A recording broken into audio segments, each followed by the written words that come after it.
Hi folks, I'm Bob Zimmerino for Taste It Missoula. My co-host today, I'm Emily Sykes from the Good Food Store here in wonderful Missoula, Montana.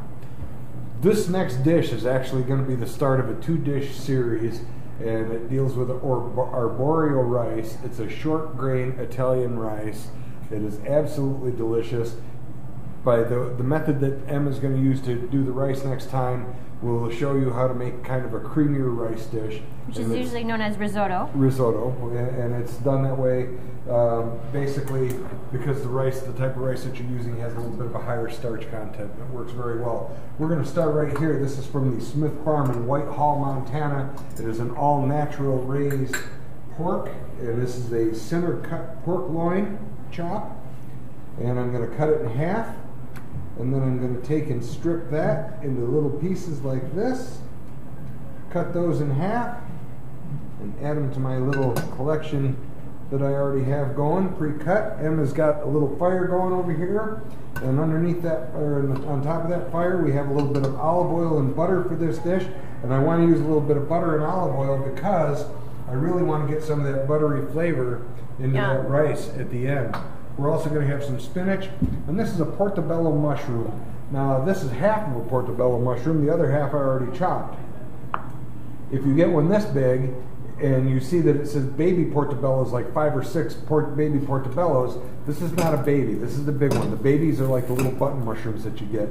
So I just wanted to show you the difference of that because it could come into play. I'm going to take this pork, and I've got some butter and olive oil here. I'm going to add the pork to the butter and olive oil and get it cooking. You can hear that sizzle immediately, exactly the sound I'm going for. Oh, I got a piece that it's not going to come apart. Here. Okay. I got it. Got it? I love to work quickly when it comes to saute. I love to sear the flavors inside the meat when you put it in the hot oil like that. Add a few pieces at a time until it, in this case I didn't use a whole lot of meat, so the oil stays up to temperature and get it nice and hot. And then I want to add my onions right into this with it because in this dish I want my pork to cook all the way through.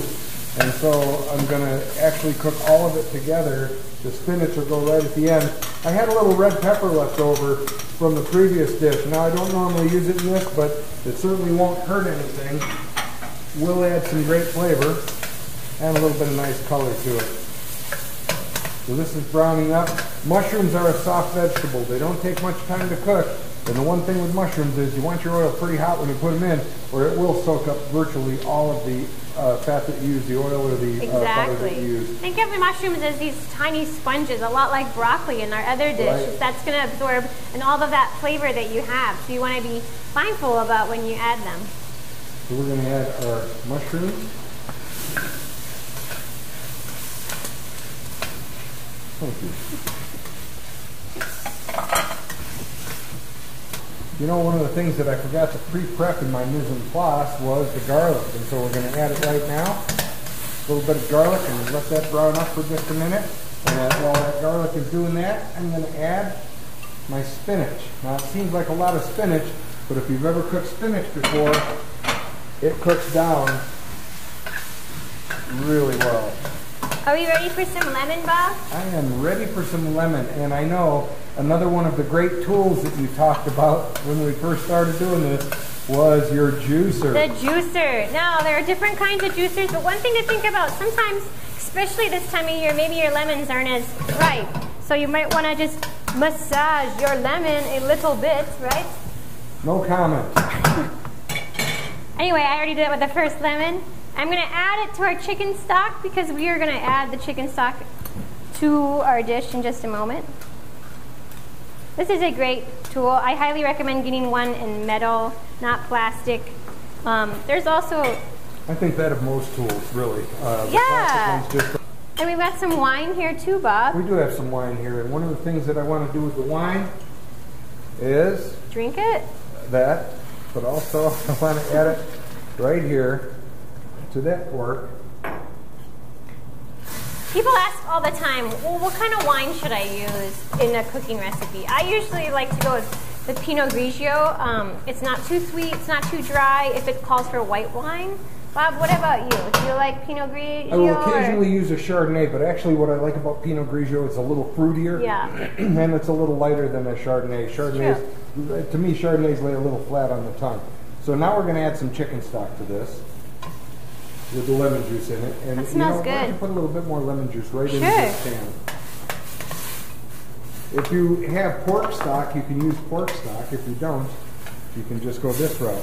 Now, I'm not going to thicken this up because I'm going to remove everything but the juice, and we're going to use the juice for our next dish, which is the arborio rice.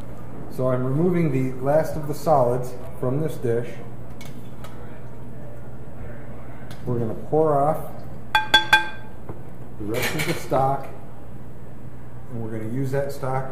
Please don't put your hand on the afraid I'll burn it, honey. And we'll use that stock for the arborio rice. I'm Bob Zimmerino from MakeItMissoula.com with my co-host. I'm Emily Seitz from the Good Food Store here in lovely Missoula, Montana. See you next time.